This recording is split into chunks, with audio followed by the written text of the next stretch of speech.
ବନ୍ୟାର ପ୍ରଭାବ ଧୀରେ ଧୀରେ ହ୍ରାସ ପାଉଛି ଓଡ଼ିଶାରେ ସବୁ ନଦୀରେ ଶାଳନ୍ଦୀ ହେଉ ବୈତରଣୀ ହେଉ ଆମର ବ୍ରାହ୍ମଣୀ ହେଉ ମହାନଦୀ ହେଉ ସବୁଥିରେ ବନ୍ୟା ପ୍ରକୋପ ହ୍ରାସ ପାଇଛି ଏବଂ ଆମେ ଯାହା ଆଜି ସକାଳେ ପ୍ରେଡ଼ିକ୍ସନ୍ ଦେଖୁଥିଲୁ ବିଭିନ୍ନ ମଡ଼େଲରୁ 5 ତାରିଖ ପରେ କିଛି ବର୍ଷା ହେଇପାରେ। ତେଣୁ ଆଜି 3 ତାରିଖ 3-4ରେ ପ୍ରାୟ ବର୍ଷା ମହାନଦୀର ଉପର ମୁଣ୍ଡରେ କିମ୍ବା ତଳ ମୁଣ୍ଡରେ ନାହିଁ। ସେମିତି କେଉଁଠି ଲୋକାଲାଇଜ୍ ରେନଫଲ୍ ହୋଇପାରେ ଯାହାର ପ୍ରଭାବ ବନ୍ୟା ଉପରେ ବିଶେଷ ପଡ଼ିବ ନାହିଁ। ଆମେ ଯାହା ହୀରାକୁଦର ଅପରେସନ୍ ଆରମ୍ଭ କରିଥିଲୁ ଆଜି 12ଟା ସୁଦ୍ଧା ଆମର ହୀରାକୁଦର ଲେବୁଲ୍ ଅଛି 620.77 ଫୁଟ। ଆମେ ଯେମିତି ଜାଣିଥିଲେ ଆମେ 625.47 ଫିଟ୍ରେ ପହଞ୍ଚି ଯାଇଥିଲେ ବନ୍ୟା ନିୟନ୍ତ୍ରଣ କରିବା ପାଇଁ। ତାକୁ ଆମର ଯାହା ଏସ୍ଓପି ଅଛି ତାକୁ ଫଲୋ କରିକି ଧୀରେ ଧୀରେ ତା'ର ଲେବୁଲ୍ କମାଉଛୁ ଆମେ। ଆଉ ଆମର ଯାହା ଗୋଟେ ପ୍ଲାନ୍ କରିଛୁ କମାଇବା ପାଇଁ ସେ ଅନୁସାରେ କାଲି 12ଟା ସୁଦ୍ଧା ସେଇଟା 618 ଲେବୁଲ୍ରେ ପହଞ୍ଚିଯିବ ଏବଂ ପହରଦିନ ସୁଦ୍ଧା ସେଇଟା 615 ଫୁଟ ଲେବୁଲ୍ରେ ପହଞ୍ଚିଯିବ। ବର୍ତ୍ତମାନ ମହାନଦୀରେ ଇନଫ୍ଲୋ ଯେଉଁ ରହୁଥିଲା ଉପର ମୁଣ୍ଡରୁ ସେଇଟା ବହୁତ କମିଯାଇକି 1,10,000 କ୍ୟୁସେକ୍ସରେ ଅଛି। ତାର ଏଗେନଷ୍ଟରେ ଆମେ ତଳକୁ 3,03,000 କ୍ୟୁସେକ୍ସ ଜଳ ଛାଡ଼ୁଛେ। ତ ଗ୍ରାଜୁଆଲି ଆମର ରିଜର୍ଭରର ଲେବୁଲ୍ କମିବାକୁ ଲାଗୁଛି। ରିଜର୍ଭର ଲେବୁଲ୍ କମାଇବା ପାଇଁ ଗୋଟେ ଗାଇଡ଼ଲାଇନ୍ ଅଛି, ତାକୁ ଆମେ ଫଲୋ କରିକି ରିଜର୍ଭରକୁ ଖାଲି କରୁଛୁ।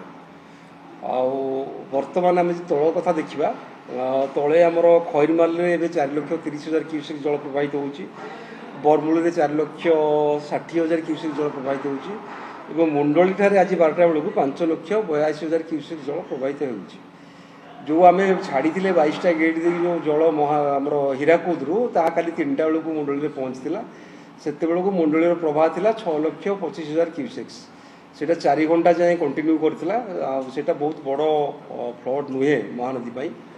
ସେଇଟା ବର୍ତ୍ତମାନ ଧୀରେ ଧୀରେ କମିବାରେ ଲାଗିଛି। ବର୍ତ୍ତମାନ ସୁଦ୍ଧା ତା କମି ଆସି 5,82,000 କ୍ୟୁସେକ୍ସରେ ପହଞ୍ଚିଛି ଏବଂ ଏଇଟା ବି କିଛି କନଷ୍ଟାଣ୍ଟ ଅଛି। ଏଇଟା ଫର୍ଦର ଡାଉନ୍ ହୋଇଯିବ ଯଦି ବର୍ଷା ଆଉ ନ ହେଉଛି। ତେଣୁ ମହାନଦୀରେ ଆଉ କୌଣସି ବନ୍ୟା ହେବାର ଆଶଙ୍କା ନାହିଁ। ଯେଉଁ ବନ୍ୟା ଥିଲା ସେଇଟା ତା'ର ପ୍ରଭାବ ଧୀରେ ଧୀରେ କମିବାରେ ଲାଗିଛି।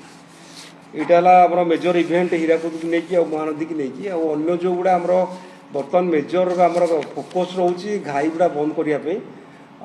ପ୍ରାୟ ସବୁ ଜାଗାରେ ଆମେ ଘାଇ ମରାମତି କାର୍ଯ୍ୟ ଆରମ୍ଭ କଲୁଣି। କାଲି 3ଟା ଜାଗାରେ ଆରମ୍ଭ କରୁଥିଲୁ ବୈତରଣୀ ଆଉ ବ୍ରାହ୍ମଣୀର ଯେଉଁଠି ଯେଉଁଠି ଅସୁବିଧା ହେଇଥିଲା। କିମିରିଆପାଳ ଆଣ୍ଡ ଆମର ବ୍ରହ୍ମଚାରୀ ପାଟଣା ସେଠି ଆମର ଯାହା ଟେମ୍ପୋରାରୀ ଇନଷ୍ଟିଟ୍ୟୁସନ୍ ଅଲରେଡ଼ି କାଲି ସନ୍ଧ୍ୟାରୁ ଆରମ୍ଭ ହୋଇଛି। ଆଉ ବାକି ଆମର ଯେଉଁଟା ଥିଲା ବ୍ରାହ୍ମଣୀ ସିଷ୍ଟମ୍ରେ ଆଉ ଆମର ସୁବର୍ଣ୍ଣରେଖା ସିଷ୍ଟମ୍ରେ ତା ପାଇଁ ବି ସେମାନେ ଷ୍ଟେପ୍ ଆରମ୍ଭ କଲେଣି। ଆମେ ଆଶା କରୁଛୁ ଯେତେ ଶୀଘ୍ର ସମ୍ଭବ ମେ ବି ୱିଦିନ୍ 5 to 7 days ସେସବୁ ଘାଇକୁ ଟେମ୍ପୋରାରୀ ରିଷ୍ଟ୍ରିକ୍ସନ୍ କରିଦେବୁ। ଆମେ ଯଦି ଦେଖିବା ଆମର ତ ସବୁ ନଦୀରେ ଜଳ ପ୍ରବାହ କମିଛି। ଯେମିତିକି ଆମର ଆଖୁଆପଦାରେ ବର୍ତ୍ତମାନ ଅଛି ଲେବୁଲ୍ 17.49 ଯେଉଁଟାକି ୱାର୍ଣ୍ଣିଂ ଲେବୁଲ୍ ତଳେ ଅଛି। ଡେଞ୍ଜର ଲେବୁଲ୍ ତ 18.33। ସେମିତି ଆମର ଶାଳନ୍ଦୀରେ ବି ଯେଉଁ ଲେବୁଲ୍ ଥିଲା ଆମର 17 ଫୁଟ ଯେଉଁ ଆମର ଡେଞ୍ଜର ଲେବୁଲ୍ ଥିଲା ଭଦ୍ରକର ରାଜଗଡ଼ ପାଖରେ ସେଠି ଏବେ 14 ଫୁଟରେ ପାଣି ରହୁଛି। ତେଣୁ ଆମେ ସେଠି ବି ଜଳ ପ୍ରବାହ କମିଲାଣି ଆଉ ଧୀରେ ଧୀରେ ସୁଧାର ଆସୁଛି।